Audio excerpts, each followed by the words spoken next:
أعوذ بالله من الشيطان الرجيم. قل أنفقوا طوعا أو كرها لن يتقبل منكم إنكم كنتم قوما فاسقين.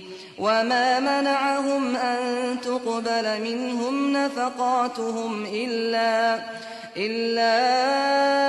أنهم كفروا بالله وبرسوله ولا يأتون الصلاة إلا وهم كسالى ولا ينفقون إلا وهم كارهون.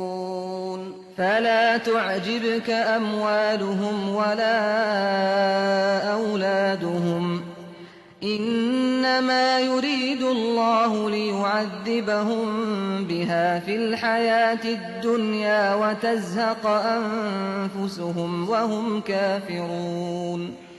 اپنے نفاق کو چھپانے کے لیے یہ کچھ نہ کچھ خرچ کرنے کے لیے بھی تیار ہو جاتے ہیں. ان سے کہہ دو تم اپنے مال خوشی سے خرچ کرو یا ناخوشی سے، وہ تم سے ہرگز قبول نہ کیے جائیں گے، اس لیے کہ تم بد عہد لوگ ہو. ان کا انفاق درخور قبول نہیں ہے تو اس کی وجہ اس کے سوا کچھ نہیں کہ انہوں نے اللہ سے اور اس کے رسول سے کفر کیا ہے، اور نماز کے لیے آتے ہیں تو مارے باندھے آتے ہیں، اور خرچ کرتے ہیں تو بادلے ناخواستہ خرچ کرتے ہیں. سو ان کے مال و اولاد کو کچھ وقت نہ دو. اللہ تو اب یہی چاہتا ہے کہ ان کے ذریعے سے انہیں دنیا کی زندگی میں عذاب دے اور ان کی جانیں اس حالت میں نکلیں کہ یہ کافر ہوں.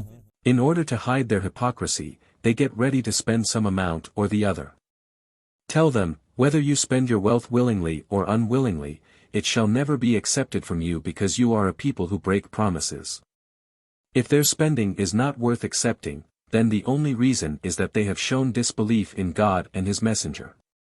And if they come for prayer, it is because of duress, and if they spend out of compulsion. So, do not give any importance to their wealth and children. God now only desires to punish them in the life of this world through them, and they lose their lives such that they are disbelievers.